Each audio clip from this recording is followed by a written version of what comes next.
सभी मित्रों का GN6 IAS एकेडमी के YouTube चैनल पर स्वागत। आप सभी जानते हैं कि हम राजनीति विज्ञान और GS सेकंड पेपर पढ़ाते हैं। GS सेकंड पेपर में polity, governance, social justice and international relation, ये प्रारंभिक और मुख्य दोनों परीक्षा के लिए है। इसे हम फाउंडेशन GS का नाम देते हैं। और दूसरा, हम राजनीति विज्ञान पढ़ाएंगे। राजनीति विज्ञान अब प्रारंभिक परीक्षाओं में नहीं रहा, केवल मुख्य परीक्षा में ही है। अतः विभिन्न प्रकार के एकेडमिक परीक्षाओं के में भी इसका महत्व बढ़ता जा रहा है। इसीलिए एक बैच हम PGT स्पेशल चलाने जा रहे हैं और जो दूसरा बैच हम पढ़ाएंगे राजनीति विज्ञान का, उसमें IAS, PCS, higher education, UGC और PGT के छात्र। चूंकि दोनों के प्रश्नों के स्वरूप में कुछ अंतर है, इसलिए मैं दोनों को क्लासिफाई करके अलग कर रहा हूं। चूंकि जो चैप्टर हम पढ़ाएंगे उसमें हम आपको PDF भी प्रोवाइड कराएंगे, दोनों के प्रश्न के स्तर में अंतर होगा। प्रायः जो यह राजनीति शास्त्र से हैं, वह केवल एक परीक्षा तक अपने आप को कंसंट्रेट नहीं किए हैं। वो चाहते हैं कि IAS, PCS में भी हम राजनीति विज्ञान को रखें, लेकिन साथ साथ वह UGC, हायर एजुकेशन कमीशन और साथ साथ प्रवक्ता के लिए भी प्रयासरत रहते हैं। इस प्रकार से किसी चीज को हम बांट करके यदि पढ़ते हैं तो शायद उसके संदर्भ में हमें पूरा कॉन्सेप्ट विकसित नहीं हो पाएगा। इसलिए जब मैं इसे पढ़ाऊंगा तो उसे होल कॉन्सेप्ट के रूप में आपके सामने रखूंगा। उसमें से प्रारंभिक परीक्षा के भी प्रश्न हम निकालेंगे और साथ साथ मुख्य परीक्षा के भी प्रश्न निकालेंगे। और बीच बीच में मुख्य परीक्षा के जो स्पेशल प्रश्न उस चैप्टर से संबंधित बन रहे हैं, वह आपके PDF में भी जाएंगे, उनकी फ्रेमिंग भी होगी और जरूरत पड़ेगी तो हम समझाएंगे। लेकिन तमाम ऐसे भी छात्र होते हैं जो MSc हैं, जैसे हम लोग थे। तमाम ऐसे छात्र हैं जो अन्य विषय के हैं और सीधे मुख्य परीक्षा में रखते हैं।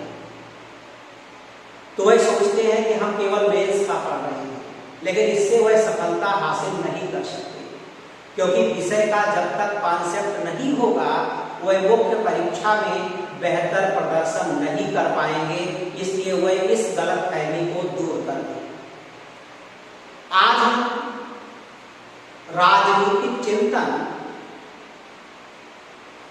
के बारे में कुछ आपको बताएंगे। आप जानते हैं कि राजनीतिक चिंतकों का एक इतिहास राजनीति विज्ञान का एक महत्वपूर्ण पाठ्यक्रम है। और विगत वीडियो में हमने पाश्चात्य राजनीतिक चिंतन के इतिहास का एक वर्गीकरण किया था और बताया था कि हर काल की क्या विशेषताएं होती हैं। उस काल में पैदा हुए विभिन्न प्रकार के व्यक्ति का किस प्रकार से लक्ष्य एक होता है, चिंतन एक होता है, लेकिन उसे पाने का जो साधन और पद्धति अपनाते हैं वह अलग अलग होते हैं। उसी साधन और पद्धतियों के कारण ही लोगों में भिन्नता हो जाती है। लोग रूम पार्टनर होते हैं, एक साथ तैयारी करते हैं, कुछ सोते हैं, कुछ पढ़ते हैं, कुछ UPSC को टारगेट बनाते हैं, कुछ टीचर को टारगेट बनाते हैं। इसी के कारण आगे चल करके दोनों के विचारों में, दोनों की कार्यप्रणालियों में, दोनों के रहन सहन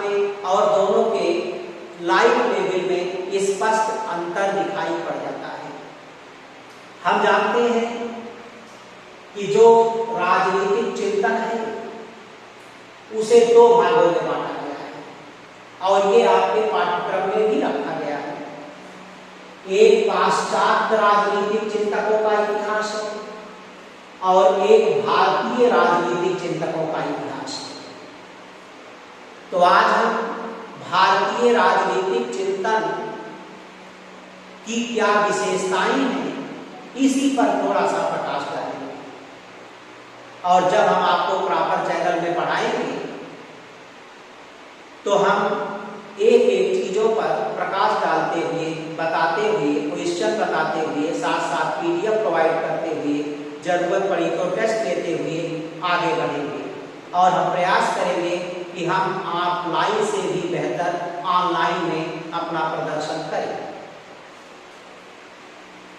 भारतीय राजनीतिक चिंतन को अगर देखा जाए तो इसका इतिहास इससे भी पुराना है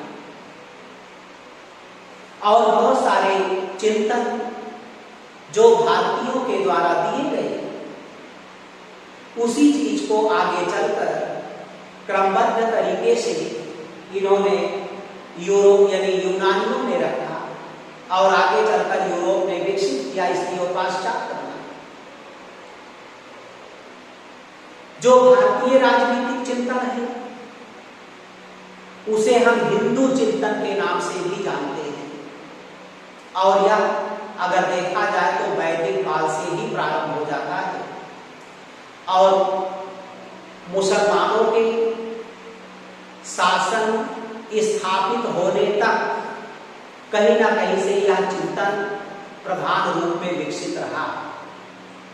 यूनान ने जो चिंतन दुनिया को दिया उसके पहले भारतीय बहुत सारे चिंतन को दे चुके थे। फिर भी आपके मन में कभी कभी यह दुविधा पैदा होती है कि जब हम इतने विद्वान थे, हमने बहुत पहले इतना बड़ा कार्य किया, तो हमारे चिंतन को एक सार्वभौमिक मान्यता क्यों नहीं मिली? हम अंतरराष्ट्रीय स्तर पर भारतीय चिंतन को स्थापित क्यों नहीं कर सके? आज पाश्चात्य राजनीतिक चिंतकों के इतिहास की तरह भारतीय राजनीतिक चिंतन के इतिहास को दुनिया भर में क्यों नहीं पढ़ा जाता? यह क्यों भारत के लिए ही उपयोगी है और भारत में ही क्यों पढ़ा जाता है? तो आपको ये जानना चाहिए कि कोई भी चिंतन या कोई भी विषय स्वायत्त रूप से स्थापित तब होता है जब उसमें क्रमबद्धता और वैज्ञानिकता होती है। लेकिन जब कोई विषय मिला जुला तो वह अपनी एक स्वायत्त पहचान नहीं बना पाता। जैसे आप भोजन करते हैं तो कहते हैं कि दाल है, ये चावल है, ये सब्जी है, ये सलाद है, तमाम चीजों का नाम देते हैं। लेकिन जब वही सब को मिला करके खिचड़ी बन जाती है तो आप ये नहीं कह पाते हैं कि ये दाल है, कि चावल है, कि आलू है, कि क्या है। यानी आप स्पष्ट नहीं कर पाते, वो खिचड़ी हो जाती है क्योंकि उसमें सब मिले होते हैं। वही स्थिति पाश्चात्य और भारतीय चिंतन में देखने को मिलती है। अगर पाश्चात्य चिंतन को देखा जाए तो दाल, चावल, सब्जी को अलग अलग तरीके से रखना चाहिए, लेकिन भारत ने उसे खिचड़ी बनाया।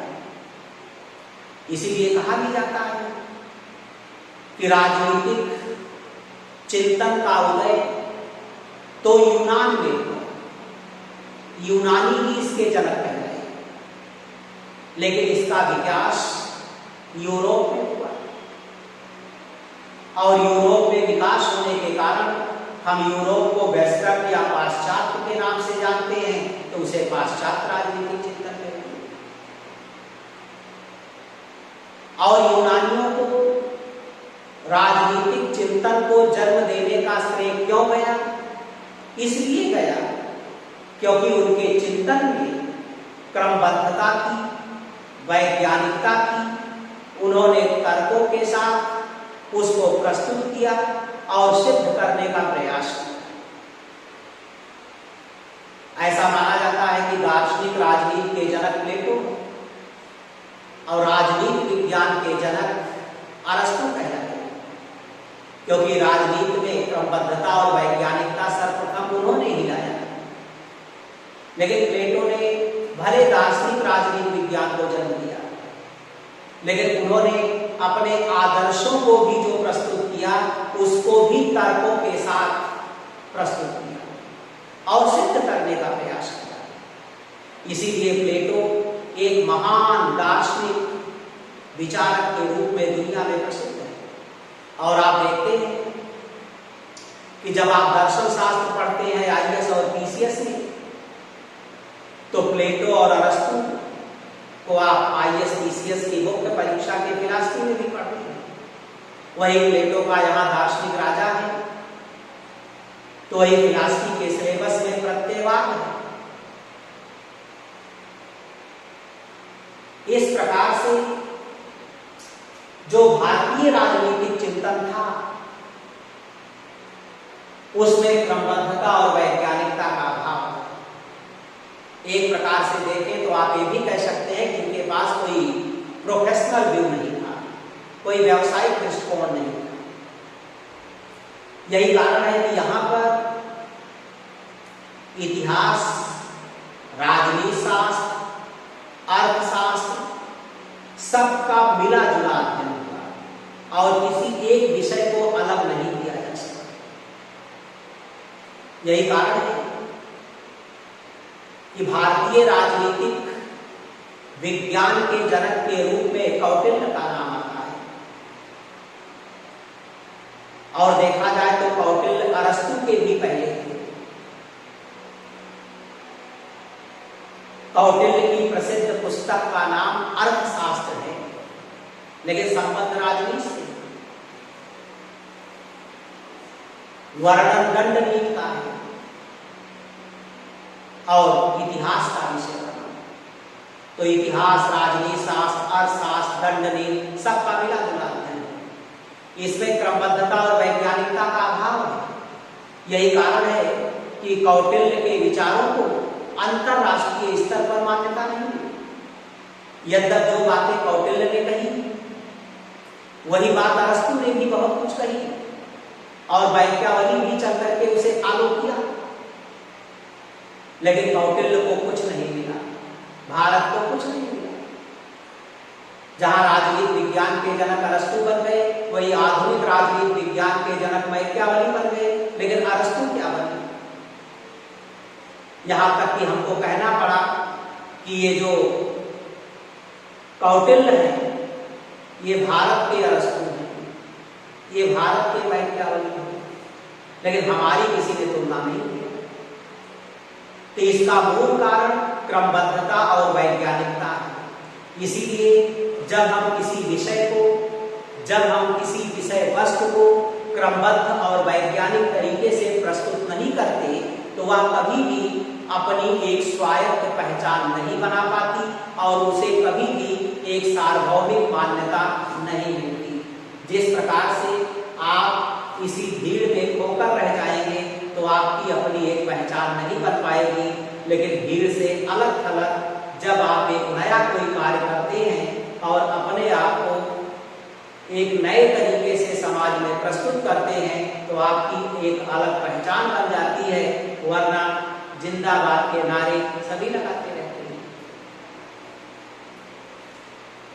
जो भारतीय राजनीतिक चिंतन है, अगर देखा जाए तो भारतीय राजनीतिक चिंतन को भी हम दो भाग में बांटते हैं। जैसे आपने पाश्चात्य को देखा कि 3 भाग में बांटकर पढ़ा, तो इसको हम 2 भागों में बांटते हैं। एक प्राचीन और दूसरा अर्वाचीन। जहां अर्वाचीन का अर्थ आधुनिक से,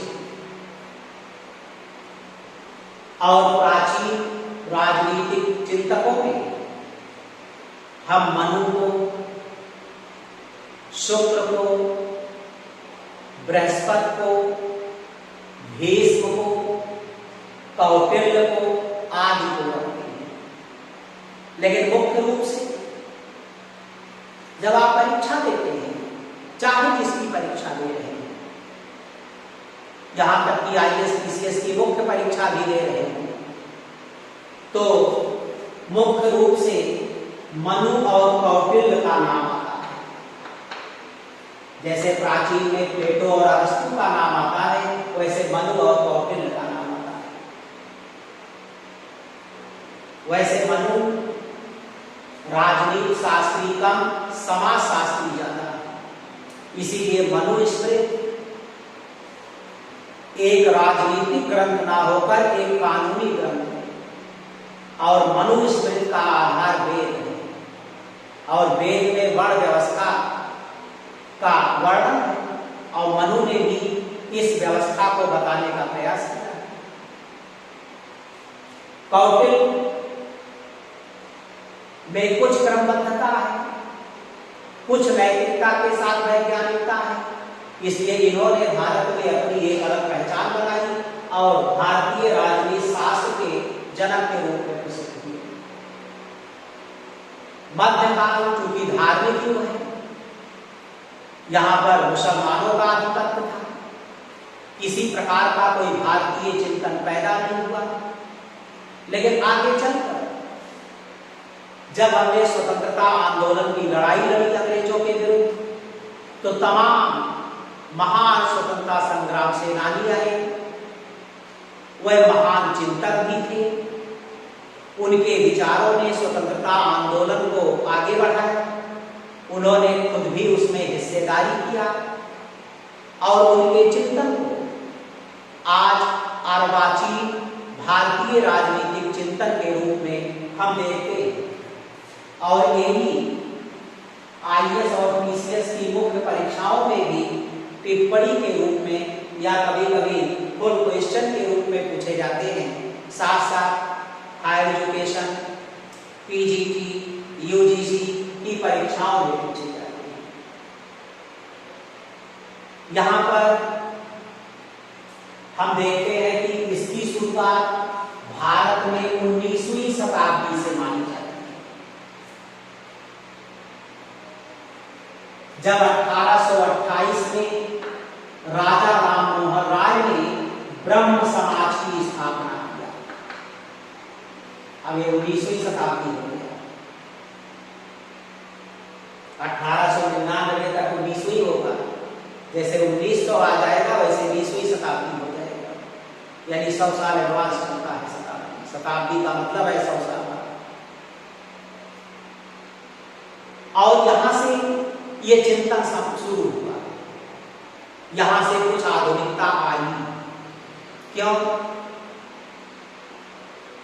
क्योंकि जो परंपरागत भारत था, वहां सती प्रथा, बाल विवाह, छोटे छोटे बच्चों को कारखानों पे रखना जैसी कुप्रथाएं विद्यमान थी, हम रूढ़िवादी थे। लेकिन राजा राममोहन राय के प्रयासों से इन समस्याओं का निजात कुछ भारत में मिला। लॉर्ड विलियम बेंटिक के माध्यम से तमाम कानून बने और ये व्यवस्थाएं समाप्त हुई और एक नई व्यवस्था का जन्म हुआ। इसीलिए कभी कभी सवाल पूछा जाता है कि आधुनिक भारत के जनक कौन है? तो आधुनिक भारत के जनक राजा राममोहन राय हैं, क्योंकि इन्हीं के प्रयासों से तमाम प्रकार की कुप्रथाएं जो समाज में प्रचलित थी भारत में, वह समाप्त हुई और एक नए भारत का उदय हुआ। लेकिन ऐसा नहीं कि नए भारत का उदय हुआ तो अब भारत एकदम संपन्न हो गया, समृद्ध हो गया। जैसे कभी कभी मोदी जी कहते हैं न्यू इंडिया है, तो न्यू इंडिया का मतलब ये नहीं है कि अब यहां पर कोई समस्या नहीं है, या जैसे हम कहते हैं स्वदेशी अपनाएंगे, मेक इन इंडिया की तरफ बढ़ेंगे, हम लोकल वोकल की तरफ बढ़ेंगे, तो इसका मतलब नहीं है विदेशी से मेरा कोई संबंध नहीं होगा। इसका मतलब ये होगा कि हम अपने यहाँ बने हुए उत्पादों का प्रचार प्रसार करेंगे, इसको हाईलाइट करेंगे, हम अधिक से अधिक इसका प्रयोग करेंगे और धीरे धीरे इंटरनेशनल लेवल पर इसे हम स्थापित कर देंगे, क्योंकि मद अच्छा बदनाम होगा। बहुत सारी ऐसी चीजें हैं विदेशी जो हमें बहुत नुकसान करती हैं, हमारे लिए उपयोगी नहीं है, लेकिन आज इंटरनेशनल लेवल पर वो ब्रांड बन गई है, लोगों ने उन्हें फैशन भी बना रखा है। आज हमारे यहाँ कोई रिश्तेदार आता है तो हम पहले लिमका बना करके फ्रिज में रख लेते हैं, लेकिन उसको हम एक गिलास बेल का शरबत नहीं पिला पाते। तो अगर हम ये सिद्ध कर दें कि जो बेल का शरबत है, जो नींबू पानी है, जो अन्य प्रकार के उत्पाद भारत में है, वह हमारे लिमका कोको कोला से ज्यादा बेहतर है और उसे हम प्रचार करें, तो निश्चित रूप से हमारे किसान बेल के पेड़ लगाने लगेंगे, नींबू के पेड़ लगाने लगेंगे, खेती होने लगेगी और उनकी भी आय में वृद्धि हो जाएगी। हम इसका प्रयोग करने लगेंगे, कोई विदेशी भी आएगा तो हमारे यहाँ पिएगा, जब उसे फायदा पहुंचेगा तो धीरे धीरे विदेशों में भी प्रचार प्रसार हो जाएगा और पूरी दुनिया बेल का शरबत पीने लगेगी, कोको कोला गायब हो जाएगा और हम लोकल को वोकल बना देंगे। तो कभी कभी इसका अर्थ ये नहीं होता है कि न्यू इंडिया में कोई प्रॉब्लम नहीं है। तो उसी प्रकार से जब आधुनिक भारत का उदय हुआ, तो आधुनिक भारत का मतलब ये नहीं है बहुत संपन्न भारत हो गया। गरीबी, बीमारी, बेकारी, महामारी, तमाम समस्याएं हैं। आज हम कोरोना जैसी महामारी से जूझ रहे हैं, इसके पहले भी तमाम बीमारियां थी, आज से ज्यादा लोग मरते थे, हैजा आती थी, गांव का गांव ही साफ हो जाता था। इसीलिए जननांगी के जब हम पहले चरण में थे तो जनसंख्या में ग्रोथ नहीं हुआ, क्योंकि बचपन में शादी होती थी, 10-10 बच्चे पैदा होते थे, लेकिन उसमें 8-9 मर जाते थे, इसी बीमारियों के कारण मर जाते थे और 1-2 बच्चे बचते थे। लोगों को कॉन्फिडेंस भी नहीं था कि जिएगा, इसलिए नाम भी रख देते थे राम भरोसे, राम जी रामन, राम आश्रय, राम प्यारे। लेकिन आज हम अपने भरोसे, हमारे पास एक ही बच्चा है लेकिन भरोसा करते हैं, क्योंकि तमाम प्रकार की दवाएं विकसित हो रही, विज्ञान आगे बढ़ा, लेकिन विज्ञान को बताते हुए फिर कोरोना आया, फिर हम उस पर विजय पाने के लिए अपने नए प्रयोग को आगे बढ़ा रहे हैं। लेकिन आज जनसंख्या वृद्धि इसलिए हुई कि बचपन में शादी हो रही है या शिक्षित है, लेकिन जन्म लेने का ग्रोथ वही है और मृत्यु दर घट रही है।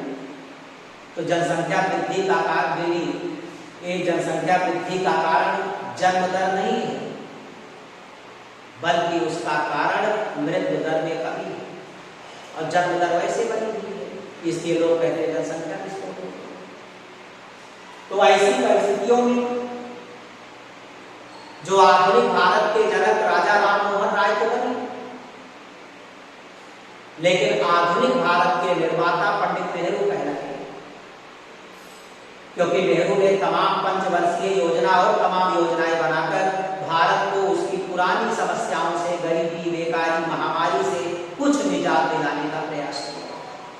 तो अर्वाचीन राजनीतिक चिंतकों में राजा राम मोहन राय, गोपाल कृष्ण गोखले, तिलक, जवाहरलाल नेहरू, अरविंद घोष,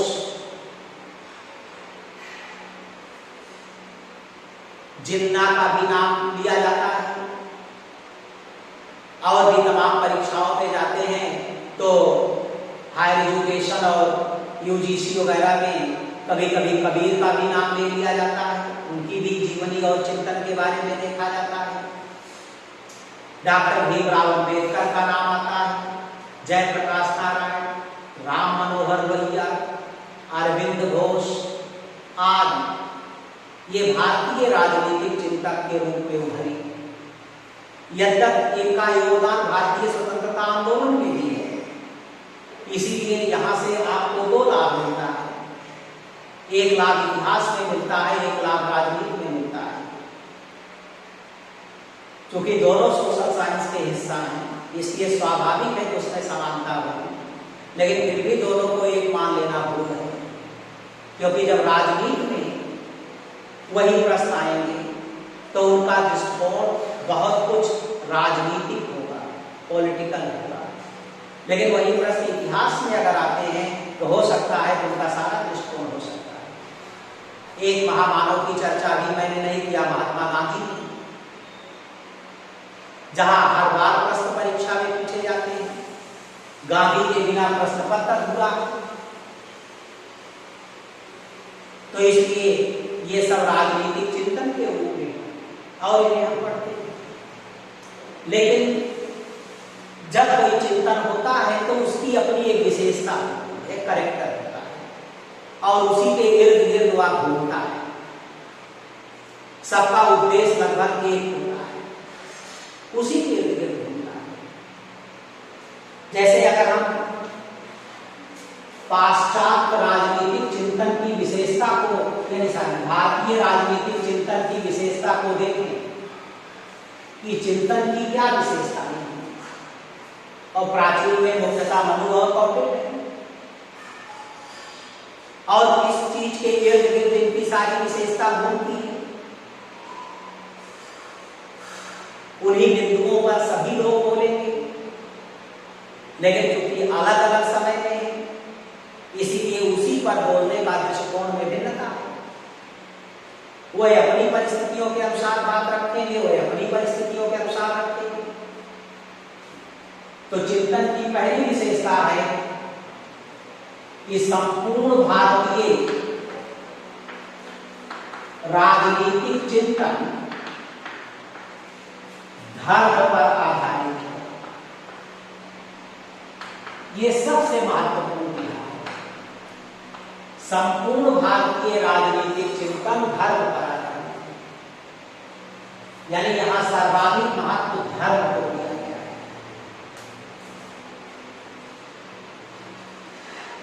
और चाहे राजा हो चाहे प्रजा हो, सभी को अपने धर्म के पालन की शिक्षा दी गई है। यहां धर्म का बड़ा महत्व है। इसीलिए माना जाता है कि दुनिया में भारत का महत्व इसलिए भी है क्योंकि एक वेस्टर्न आइडियोलॉजी है तो एक अपनी इंडियन आइडियोलॉजी है, और पाश्चात्य के लोगों ने बहुत सारी आइडियोलॉजी हमारी ली और एक नए रूप में प्रस्तुत करके अपनी आइडियोलॉजी बना लिया। यहां धर्म का एक बड़ा अर्थ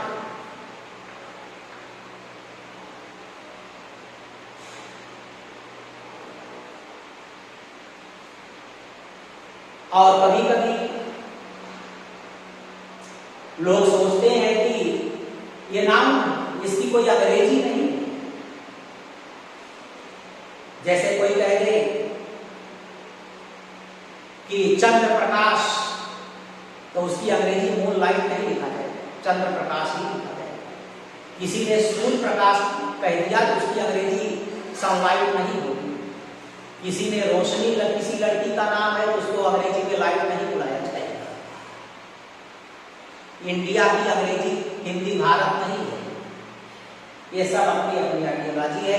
धर्म की अंग्रेजी भी धर्म है। इसीलिए धर्म और रिलीजन में भी अंतर होता है, जो हम कभी चर्चा करेंगे संविधान में प्रस्तावना की तो डिटेल प्रकाश डालेंगे। तो धर्म भारतीय शब्द है, इसकी अंग्रेजी भी DHARMA होती है। इसीलिए कभी कभी निबंध आता है कि पॉलिटिक्स एंड धर्म, तो ये इसके परिप्रेक्ष्य में हमें निबंध लिखना है। लेकिन पॉलिटिक्स एंड रिलीजन तो आज के परिप्रेक्ष्य में हमें लिखना है। धर्म धीरीधाम से बना है, जिसका अर्थ है धार्यत इति धर्म। धर्म वह होता है जिसे धारण किया जाता है। वेद व्यास ने लिखा है ध्येते लोका अनेन इति धर्म, यानी ध्येते लोका अनेन इति धर्म, यानी धर्म वह होता है जो इस लोक को धारण करता है। तो जो धारण करे वही धर्म है। धर्म एक स्वभाव भी है। यहां भारत के परिप्रेक्ष्य में यहां धर्म के लगभग 5 अर्थ हैं। कभी कभी परीक्षा में लिख भी दिया जाता है। धर्म का जो सबसे महत्वपूर्ण अर्थ है वह है स्वकर्तव्य पालन। राजा और प्रजा सभी अपने कर्तव्य का पालन करें। धर्म हमें अपने कर्तव्य का पालन सिखाता है। इसका दूसरा अर्थ है न्याय, न्याय जस्टिस। इसका तीसरा अर्थ है कानून। और चूंकि प्राचीन काल का दृष्टिकोण नैतिकतावादी था, इसलिए इसका चौथा अर्थ है नैतिकता। और इसका 5वां अर्थ है सामाजिक एकता, यूनिटी ऑफ सोसाइटी। क्योंकि स्वाभाविक है जब समाज में सभी अपने अपने धर्म का पालन करेंगे तो समाज में एकता अपने आप हो जाएगी। जब सभी अपने अपने कर्तव्य का पालन करेंगे तो समाज में एकता अपने आप हो जाएगी। इसीलिए सभी प्राचीन राजनीतिक चिंतकों ने बताया कि यहाँ धर्म का अर्थ है स्वकर्तव्य पालन, अर्थात चाहे राजा हो चाहे प्रजा हो सभी अपने कर्तव्य का पालन करें। दूसरा अर्थ न्याय, जस्टिस। यानी अगर कोई धर्म का उल्लंघन करता है तो वही अन्याय कर रहा है। कोई धर्म का पालन कर रहा है तो वही न्याय है। इसीलिए कोई अन्याय करता था तो उसके लिए दंड की भी व्यवस्था थी। कानून, यही कानून, यानी अगर कोई धर्म का उल्लंघन करे तो इसका मतलब कानून तोड़ रहा है। और धर्म सबके अलग है। एक राजा का क्या धर्म है, एक प्रजा का क्या धर्म है, सब निर्धारित है। यही नैतिकता है। यहाँ नैतिकता का अर्थ है ईश्वरीय आदेश का पालन करना। और सामाजिक एकता, जब सभी ऐसा करेंगे समाज में एकता बनेगी। तो चाहे मनु हो चाहे कौटिल्य हो, सब ने माना कि धर्म की प्रधानता रही है भारतीय राजनीतिक चिंतन में। और इसी धर्म के इर्द गिर्द पूरा भारतीय राजनीतिक चिंतन घूमता है। इसीलिए जब कभी परीक्षा होती है, पीजीटी की भी परीक्षा होती है, अन्य परीक्षाएं होती हैं, तो उसमें पूछ लेता है धर्म का मुख्य, अगर धर्म का मूल अर्थ है। अब उसमें 4 विकल्प अलग अलग बना दिया और एक ही विकल्प को चुनना है तो पहली प्राथमिकता इस पर होगी। कभी कभी है कि 3 विकल्प दे दिया, चौथा दे दिया ऊपर है तो सभी हो जाएंगे। जब प्रीलिम्स होता था आईएएस पीसीएस में तो ऐसे सवाल पूछे जाते थे, 1 2 3 4 5 करके लिख दिया। अब कह दिया सही पूर्व मिलाओ, 1 2 3 4 5, 1 5 4 3 2, 1 3 2 4 5। तो अगर आपको पता है तो आप इसको कर सकते हैं। इसीलिए पढ़ाई में रुचि से ज्यादा ये भी महत्वपूर्ण है कि जब हम 4 लाइन पढ़ें तो एक प्रश्न उसमें दौड़ता हुआ मिले जो हमारी परीक्षा में नौकरी दिलाने में हमारी उपयोगिता को सिद्ध कर सके। इसीलिए पढ़ते समय आपको ये फोकस करना है कि क्या चीज इसमें इंपॉर्टेंट है और क्या बन सकती है। इसी को चिंतन परक अध्ययन के नाम से जाना जाता है। तो आपने देख लिया कि सभी राजनीतिक चिंतकों ने धर्म को महत्व दिया और उसी के इर्द गिर्द सभी का चिंतन घूम रहा है। दूसरी चीज, सभी राजनीतिक चिंतक यानी जो भारतीय हैं, प्राचीन हैं, वो ये मानते हैं कि राज्य एक आवश्यक एवं उपयोगी संस्था है। राज्य एक आवश्यक एवं उपयोगी संस्था है। सोच लीजिए राज्य को उन्होंने कितना महत्व दिया। आज जब आप राजनीति शास्त्र पढ़ते हैं तो उसमें माना जाता है कि अराजकतावादियों ने कहा कि राज्य अनावश्यक बुराई है, व्यक्तिवादियों ने कहा कि राज्य एक आवश्यक बुराई है। गांधी जी को भी दार्शनिक अराजकतावाद की श्रेणी में रखा जाता है, लेकिन प्राचीन राजनीतिक चिंतकों ने ये राज्य को एक आवश्यक एवं उपयोगी संस्था के रूप में देखा। तो इसका मतलब है कि उन्होंने इसके महत्व को समझा। और उसके महत्व को क्यों समझा, उसके पीछे कारण है। हमने कहा कि राज्य सभ्य समाज की पहचान है और सभ्य समाज के लिए सुरक्षा, शांति व्यवस्था और न्याय की आवश्यकता है।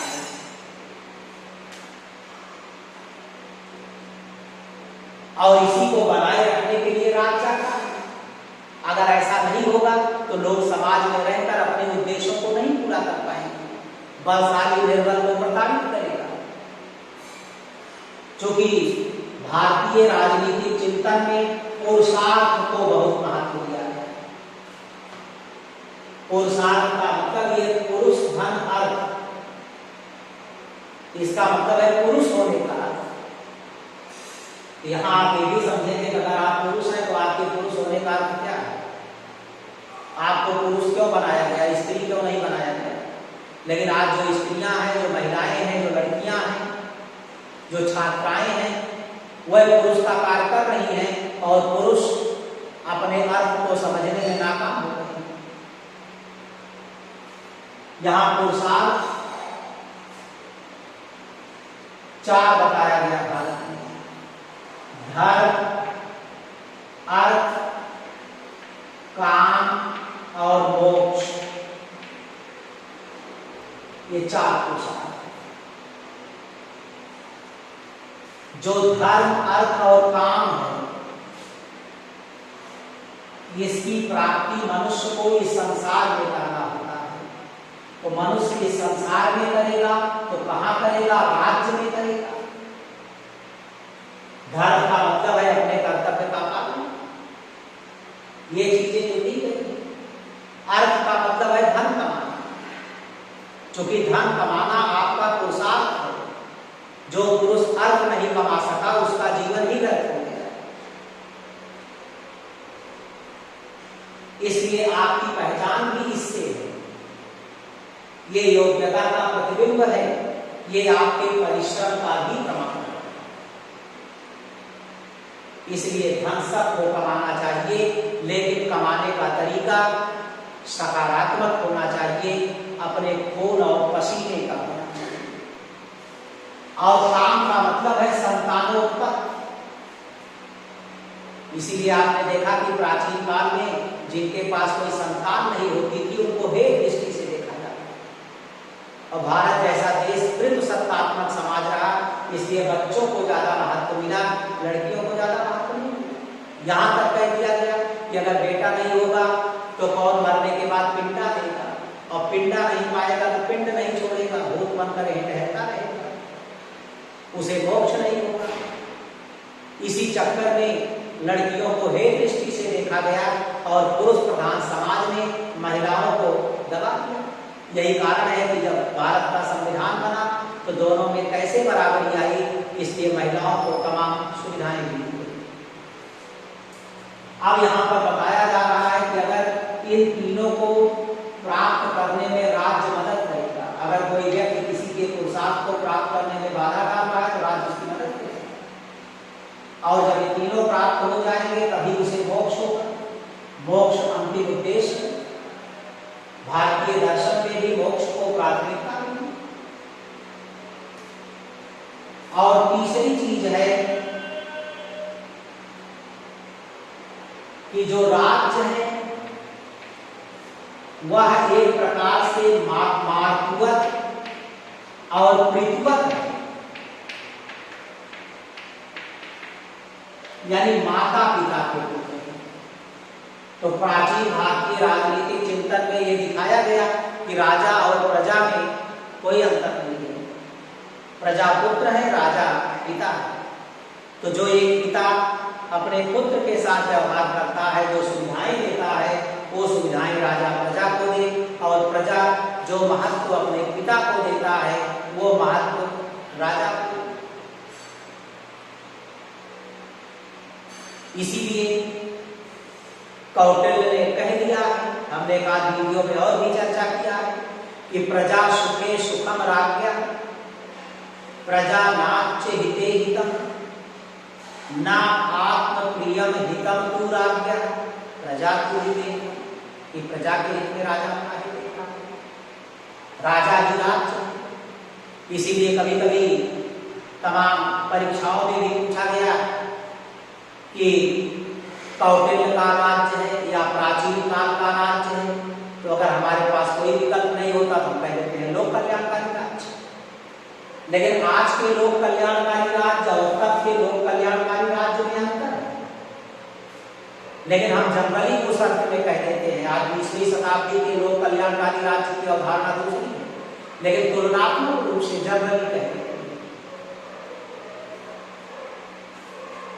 और चौथी चीज, राजा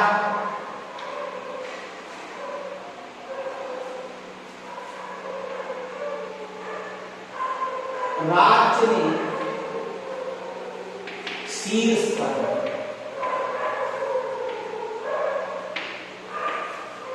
और निरंकुश, राजा राज्य में शीर्ष पर है क्योंकि प्राचीन काल के चिंतकों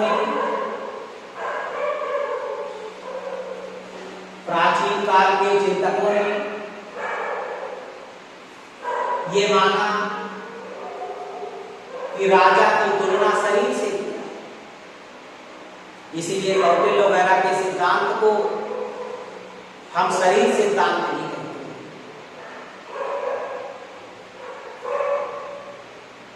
और शरीर के शीर्ष पर खोपड़ी है, इसलिए राजा की तुलना सिर से की गई।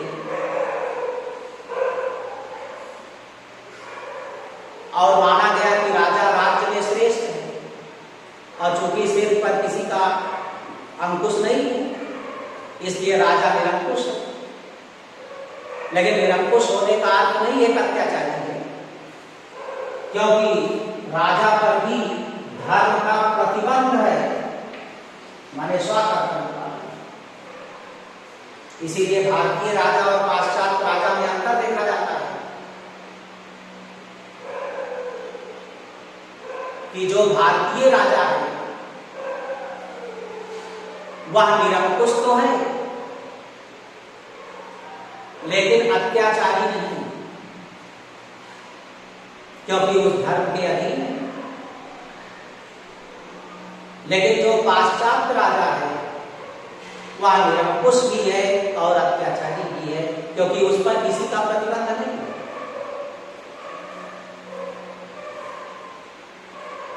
अगली चीज है राजा धर्म का पालन करेगा। इसीलिए ये भी माना गया कि राजा को सभी विद्याओं से युक्त होना चाहिए, क्योंकि राजा अगर सभी विद्याओं से युक्त नहीं होगा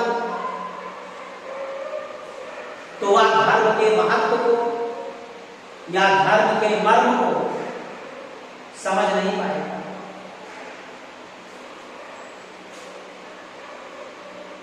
अगली स्थिति है कि दंड नीति पर विशेष बल।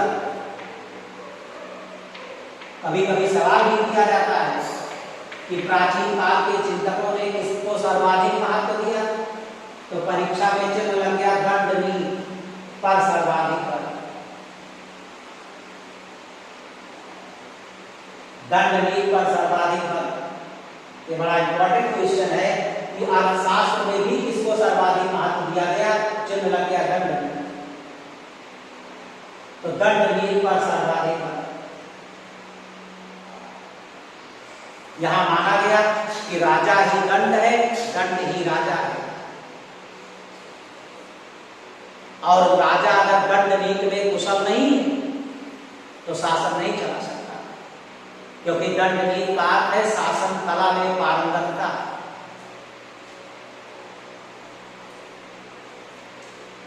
ऐसी परिस्थितियों में राजा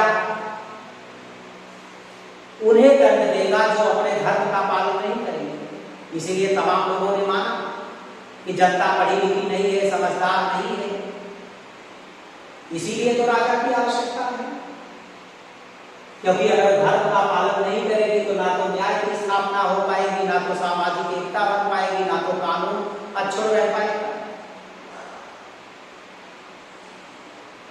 और अगली चीज पर यह बल दिया गया कि जो भारतीय राजनीतिक चिंतन है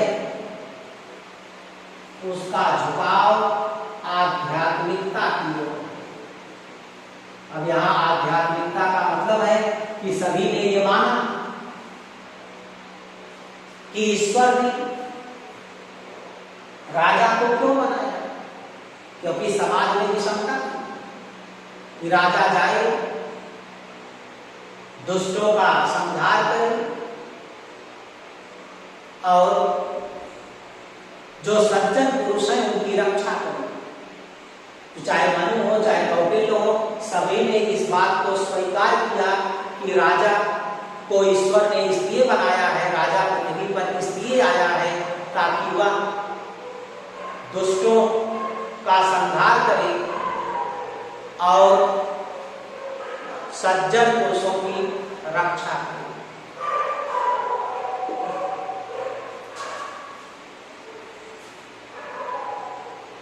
सज्जन पुरुषों की रक्षा करें। अगली चीज है जो भारतीय राजनीतिक चिंतन है, जो भारतीय राजनीतिक चिंतन है वह काल्पनिक ना होकर व्यवहारिक है। काल्पनिक ना होकर व्यवहारिक है। अब काल्पनिक ना होकर व्यवहारिक है, इसका मतलब क्या है? जैसे जो तमाम पाश्चात्य राजनीतिक चिंतक हैं, प्लेटो हैं, टॉमस मूर हैं, उन्होंने यूटोपिया की बात किया, कल्पना लोक की बात किया, लेकिन भारत में व्यवहारिकता है। इन्होंने जो भी चिंतन प्रस्तुत किया सभी में कहीं ना कहीं मानव कल्याण की बात छिपी हुई है और सामाजिक हित, मानव के हित आज से जोड़ करके इन्होंने देखा है और कहीं भी उसमें कल्पना झलकती नहीं है।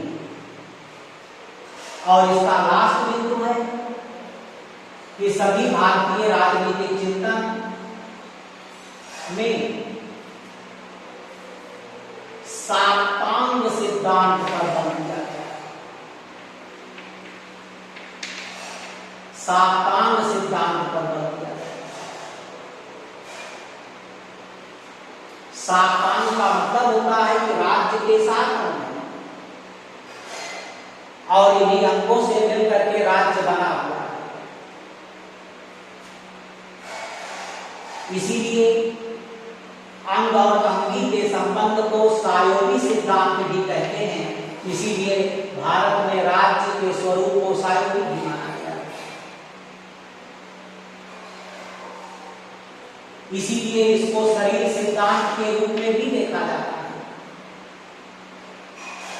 और सभी ने अलग अलग तरीके से इसको प्रस्तुत किया है, जिसमें कभी कभी सवाल पूछा जाता है साप्तांग सिद्धांत का प्रथम किसने दिया, तो चिल्लग्या मनु दिया, लेकिन वैज्ञानिक प्रतिपादन कौटिल्य ने दिया और बताया राज्य के साथ अंग बताया कि राजा होगा, आमात्य होंगे, जनपद होंगे, दुर्ग होगा, कोष होगा, दंड होगा, मित्र होगा। जब पढ़ाया जाएगा इन सब पर प्रकाश डाला जाएगा। इसी के साथ आज हम अपनी वाणी को विराम देते हैं। धन्यवाद।